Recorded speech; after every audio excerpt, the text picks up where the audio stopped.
Welcome to The Blueprint. Today, we'll be interviewing Alex Peranzi, one of the more prolific wholesalers here in the 316, and we'll be learning why he started his business, how he's running it, and some of the things he can do to scale it. So stay tuned as we'll be learning a lot today. Who are you, Alex? That's a good question. And sometimes as business owners, we get caught up in our identity as a business owner, but I'm a family man. I have a wife, 5 kids. I'm an avid traveler. I love traveling, and I just want to be present in life and just enjoy what I have and what time I do have. Man, 5 kids, a wife, a big old real estate business. I mean, what do you like to do for fun? I like to hang out with friends periodically. One of my best friends, Derek, him and I, we meet up probably a good 1 to 2 times a month, and I go downstairs into his basement and we smash arrows and play Dance Dance Revolution. So you also mentioned that you love to travel and stuff. Can you kind of tell us about some of the places you've traveled and why you like them so much? Yeah, I like to travel a lot different than most people. So, I avoid some of the tourist attractions that, a lot of people in Kansas like to go to Branson, or they like to go to, maybe Broken Bow, Oklahoma, or Dallas. We like to go to, last trip we went, me and my wife, we went to basically the Northeast. We went to New England. Started off in Vermont, and we took this basically 5-day road trip from Vermont to Maine. And I just like the ability to connect with nature and just take some time to really slow down. Just this beautiful route. We took the Cucamonga Highway and got to see all the foliage. Peak seasons in October, that's when we went, and it was our anniversary. But, we've been to Montreal, Canada, Jamaica, typical spots, California. Our next trip is actually going to be to Tennessee. We're going to take our family over to, forget what it's called, Dolly Parton's amusement park down there. And you know it? No, I don't. I don't know. It's just You're more sophisticated than I am. It's I'll remember later. But we're going to Tennessee next. So, with your family, with all the time you have focusing on your business and everything like that, and having 5 kids and everything going on, how do you find a way to balance it all? I wish I had a good answer for you. Sometimes you have to work through late hours of the night. Sometimes you have to make sacrifices. But I think what helps me is just having self-awareness and paying attention to my surroundings. Like, when my kids need me, I'm there. I'm there for their games. I'm there for when they need support. When my wife needs me, I'm focused and present in those conversations, because there really isn't quote-unquote balance, but it's just about being intentional with your time and using it wisely. That's some really good advice right there, man. I mean, I honestly could use that too, because I'm having a hard time balancing myself. And I agree with you, if you can't balance everything, the least you can do is be intentional about everything you do. Yeah. So, I know we're mainly talking about you, but like you said, being business owners, our identities are kind of tied to our business. Yeah. So I kind of like to start with, how did it all start? How did you get into real estate? Why did you get into real estate? You get it done. You're out and about at 2 p.m. at the river, doing an interview and locking down deals. That's how you do it. We don't stop. We're ready to go walk around? Yeah, let's do it. Well, today I really wanted, not today, well, right now I really wanted to talk to you about the nitty-gritty questions what the people want to hear, The people want the sauce. They want the sauce, man. So first order of business, what do you spend per month on outbound marketing? Man, I hope my wife isn't listening. No, we spend between 25 and 30 grand a month on marketing. $25,000 to $30,000 a month on marketing? Yeah, you asked me 6 years ago if I was going to spend that much on anything. That'd kill me. But yeah, that's what it takes to run a successful real estate business. What is the best month you've ever had from just wholesaling? From just wholesaling, I don't have that number broken out, but I can just tell you, generally speaking, the best month that we've had, we brought in over $275,000. Alex, say that number one more time. How much did you make in 1 month, your best month? $275,000. So my man could buy a Lambo in just 1 month. You can't forget about the overhead, though. But yes, I can tell you this much. I run at about a 22% profit margin. So That's really good. yeah, Because our flips right now, I think we're sitting between 15 and 18. I think our best one was like 20. that's really good though. So, I mean, you guys are getting 22% on the scale that you guys are doing. That's pretty incredible, man. Yeah. So how long did it take for you to get to this point? Like, when did you start? First deal ever did July 2019. It'll be 7 years in July this year. And yeah, I really got into real estate to find a way out of the rat race. Right? I'd been a corporate employee, went to college, got a degree. I did the typical model that, us millennials were told to do. Go to school, get a job, get a degree, and then go work for the next 30, 40 years. And 8 years into it, I asked myself, I said, what do I really want to do this for the rest of my life? Because I was miserable. I'd go to work every day. I'd sit at my cubicle. I was an analyst for a few local companies and just wanted something different with my life. So just started doing a bunch of research, like I think most people. But I really go deep. So I YouTubed everything I could. I reached out to people and then stumbled upon a couple videos that I feel like really resonated with me in the real estate space and just started getting to work, But I tried all sorts of things, social media marketing, Forex trading, but there was something about real estate that it just stuck and it just grew from there. I had a full-time job back in 2019 and that's really when I started working at a local financial institution and wholesaling part-time on the side and did that for about a year with the main goal of just paying off all my debt, right? Paid off all my student loan debt, my credit card debt.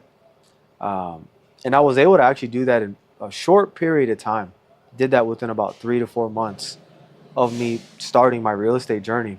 But then I hit a point where I was doing both things. Again, we talked about balance earlier. Didn't have a lot of balance. I was at my job on my lunch break. I was doing real estate. After work, I was doing real estate. So it took up a lot of my time and took a lot of nerve to actually quit. Took me about a year to actually go into this full time, which I think for some people is fast, but for me it felt like I could have done it a lot sooner, but I didn't just because of that fear that I had about going into the world and not having a consistent income. And what was that tipping point for you? I mean, there has to be a moment in time where you're like, I am fed up with this crap. There has to be more to this. When was that moment for you, and what was it like?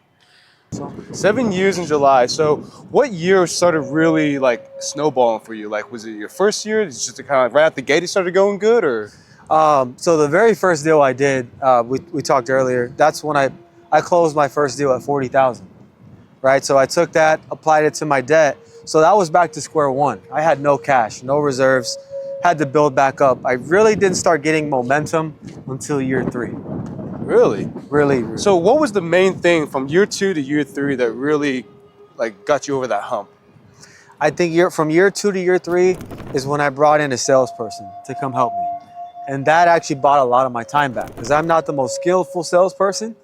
And I needed to spend more time working on the business instead of in the business. So that was really pivotal to my growth.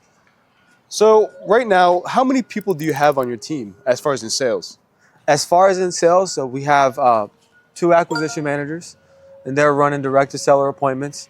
We have a client relations specialist, and they're networking with investors. They're helping us sell some of our properties.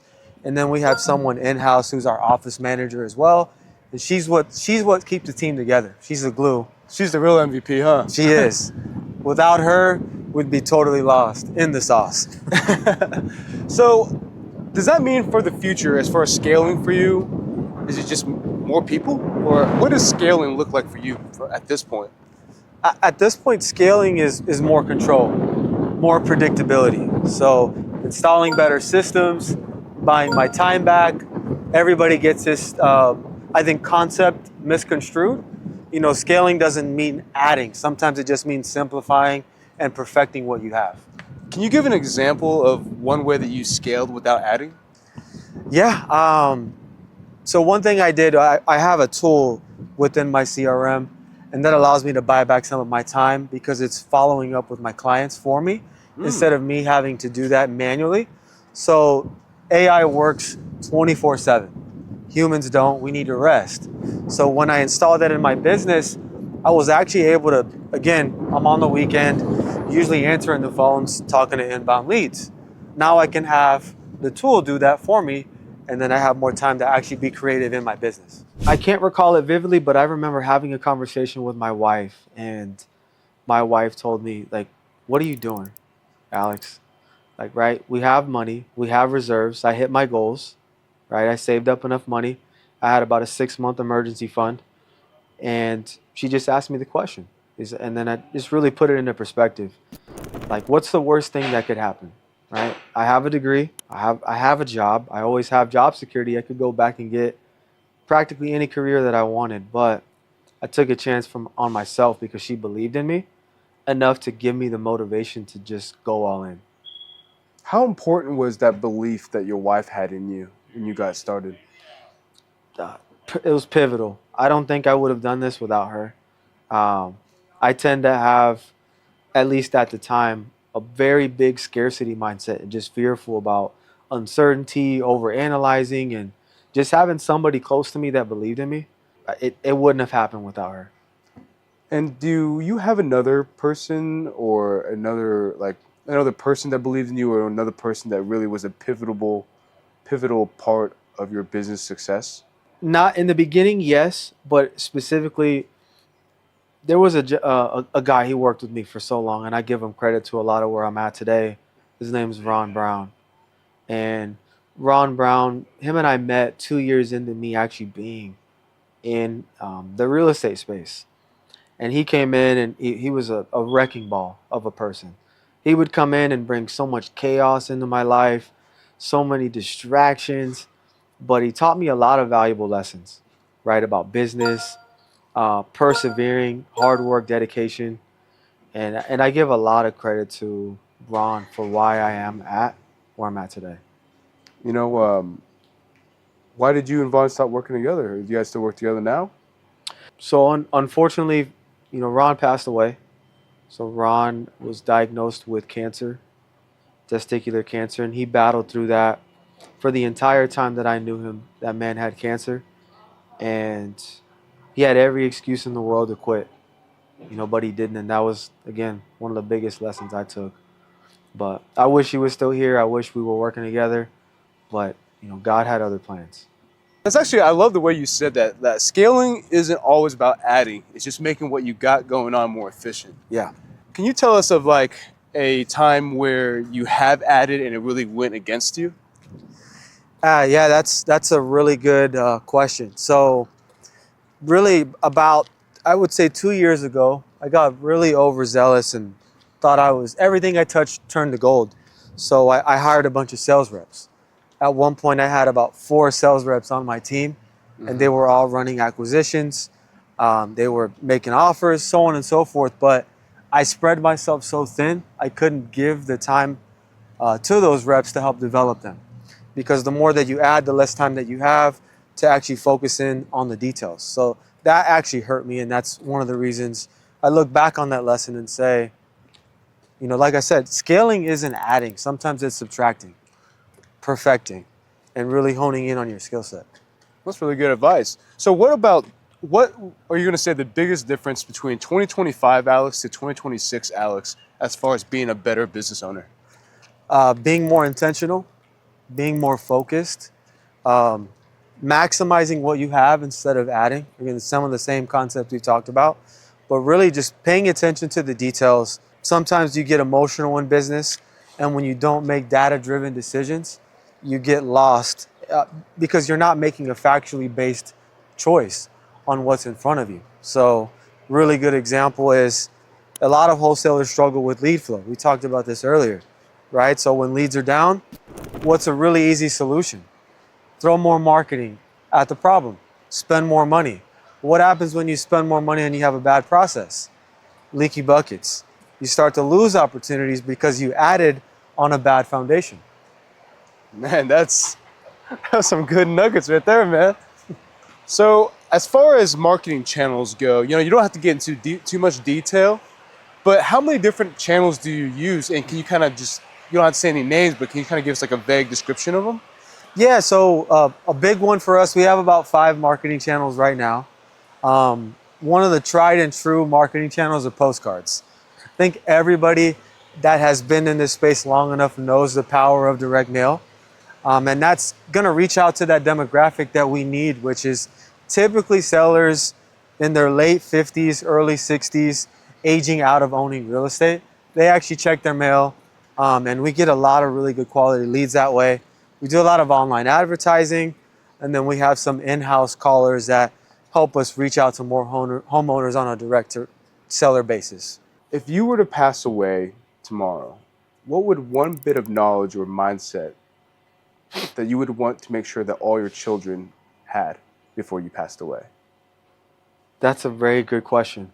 A lot comes to my mind, but I think just confidence. Have confidence in what you're doing.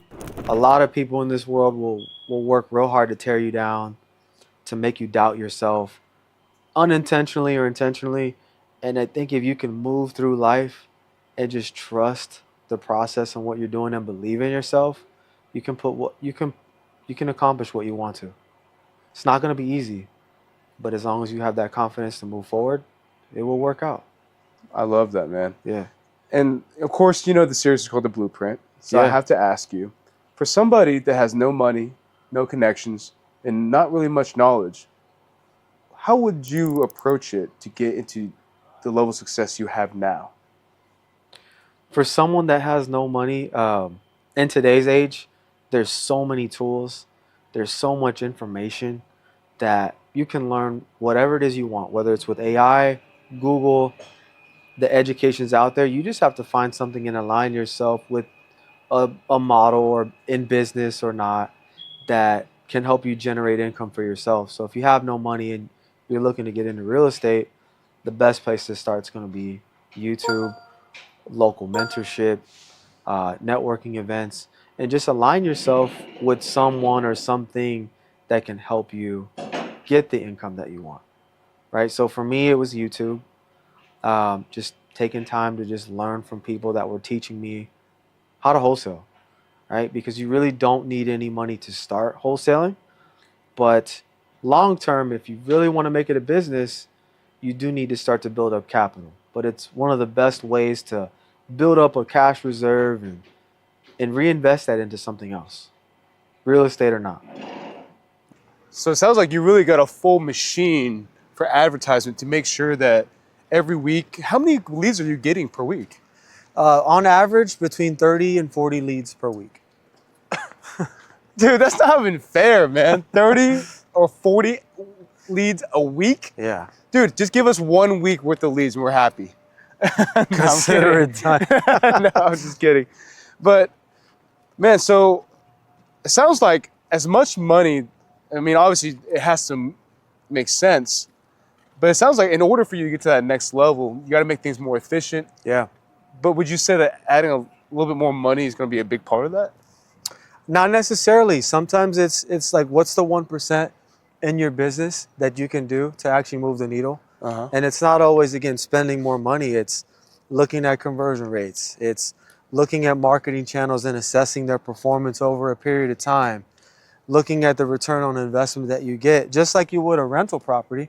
You do the same thing per marketing channel and say, all right, if I spend $1, how much money am I going to get in the next 90 to 120 days from that source? And then doubling down on the good performers and then cutting out the bad ones. So you got your sales team, you Yep. got your operational team. So what does moving the needle look like for you now? Moving the needle for me looks like buying back more of my time. It looks like working more on my business instead of in it. Last year, I learned a really valuable lesson around having a volume-based business, and that isn't something that I want this year. So we're intentionally scaling down and simplifying so that we can have a more profitable business. And if you could give one thing to the viewer about how they could start their wholesaling journey in 2026, what would you say? One thing, Or two? strengthen your mindset and persevere through all the issues or just adversity that you're going to face. This is a very simple business, and it comes down to sales and marketing. And if you can get really good at those two things, you're going to have an amazing wholesaling business. Awesome, man. Thank you so much for your time. Yes, sir. What a wonderful day we had with Alex. We were able to get so much information that we really couldn't put it all in one video. It was so much value, and honestly, it was really enlightening to see why he does what he does, how he does it, and some of the things he's looking forward to do. Stay tuned as we got a new episode and new guests every single Thursday. Drop in the comments down below who you want to interview next.